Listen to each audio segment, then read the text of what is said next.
Super7, we'll be the judge of that. Hello, my baby! Hello, my honey! Hello, my ragtime gal! Suddenly you kissed my wife! Baby, my heart's on fire! Have you ever wondered what would happen if a company came along that flouted the idea of making quality, more expensive figures and instead went minimalist and cheaper? Well, apparently, Super7 has been doing that for some time now, and we'll be reviewing one of their figures to see if that's working out for them.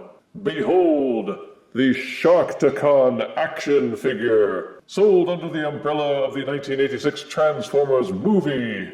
The Sharkticons lived on an alien world depicted in that movie. There was no explanation of where they came from, only that they ruled that world as the savage Sharkticons. But ruled seems to have been a poetic exaggeration, because it was the Quintessons who really seemed to be calling the shots. And the Sharkticons were just monsters kept in a watery pit, into which the Quintessons would throw their victims after putting them on trial. They were written in to be a menace, and so they were, but only through sheer numbers. And they had perhaps the dumbest name in the entire Transformers mythos, Sharkticons. Anywho, the box is a simple retro-style card back with a plastic coffin containing the figure. The back has company and franchise logos, then a checklist of other figures you can collect.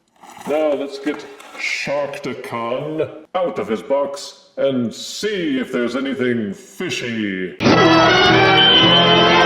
Out of box, Sharkticon has no accessories. It's just under 4 inches long and only 1.2 ounces, meaning you don't get much for the price, unless you got him on sale. The Super7 figures are non-transforming, meaning the line is much more like the old Hasbro RED figures, but with even less articulation. As a sculpted representation of the cartoon series Sharkticons in their beast modes, this figure is decently sculpted. In fact, it seems to have even more detail for the beast mode than the official Hasbro figures like Studio Series Gnaw, in that they made token efforts to include the extra head spikes and give decent length to the spines along his back.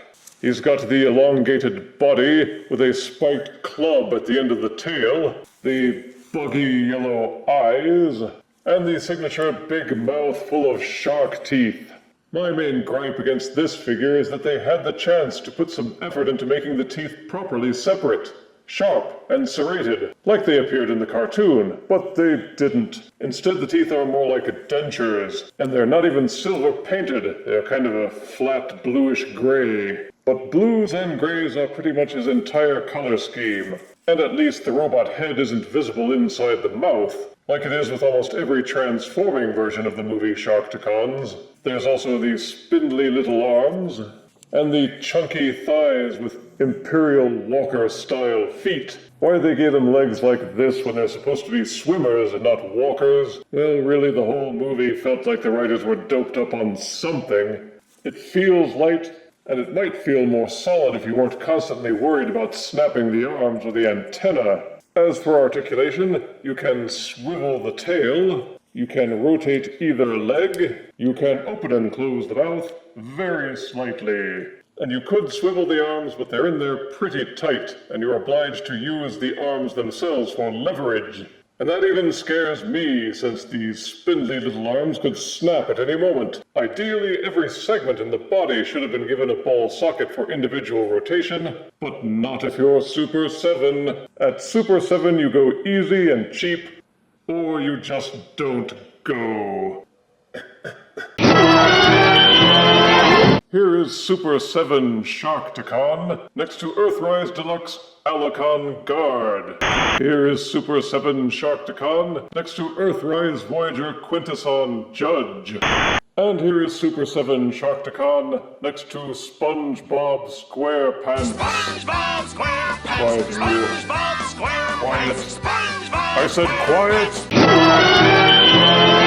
I've avoided most of these Super7 figures because they looked a little too much like the cartoon animation models, namely the crummy animators they used for Season 3 of the original series. That season had lots of episodes that were poorly drawn, poorly animated, and poorly written, and I just didn't like being reminded of that. But the Sharkticon character looked weird to start with, so having a cheap stylized figure wasn't necessarily to his demerit. Positives are that he looks like a Sharkticon from the show, minus more detail on the teeth. He's spiky and ugly, just like he should be. And he actually fits in pretty good on the shelf next to actual Hasbro Sharkticon figures. Negatives are that this figure is light, simple, has limited articulation, and equally limited potential. The normal asking price for a Super7 figure is around $20, but these things feel like they should be $5, if even that. They feel cheap, and ultimately, you don't feel like you got what you paid for. If the other Super7 figures are of a similar bent, then I can see why they're considered the dregs at the bottom of the collector's goblet. I give Super7 Sharkticon 4 out of 10 deaths. It just doesn't have much bite. If you refuse me, honey, you lose me, then you'll be left alone, oh baby, tell them all, and tell me I'm your own.